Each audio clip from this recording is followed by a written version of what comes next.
PCC అధ్యక్షుడు అయ్యేందుకు అవకాశం ఇచ్చింది మల్కాజ్గిరి. రేవంత్ రెడ్డి ఆఖరికి ముఖ్యమంత్రి అయినట్టే కూడా మల్కాజ్గిరి ప్రజల దయ, మీ అందరి కాళ్ళు కడిగి నెత్తిన పోసుకున్నా కూడా తప్పులేదు రేవంత్ రెడ్డి. మరి అదే రేవంత్ రెడ్డి మల్కాజ్గిరికి ఏమిచ్చిండు 5 ఏళ్లలో ఒక్కసారి ఆలోచించమని చెప్పి నేను కోరుతా ఉన్నా. 5 ఏళ్లలో కనీసం ముఖం కూడా చూపెట్టలే.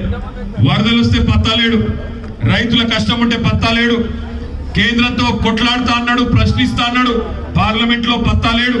అందుకే నేను అనేది, ఈ వలస పక్షులకు ఓటేస్తే యాడికెళ్ళో వస్తారు, నిల్చుంటారు, గెలుస్తారు, అవతల పడతారు, మళ్ళా గల్లబడరు. అందుకే నేను అనేది, ఇవాళ హుజూరాబాద్కి వెళ్ళి వచ్చిన ఆయన కానీ, తాండూరుకి వెళ్ళి వచ్చిన ఆయన కానీ, వాళ్ళు ఎలక్షన్ల తర్వాత మళ్ళీ ఎవ్వరు గల్లబడరు, ఎక్కడ కూడా మీకు దొరకరు.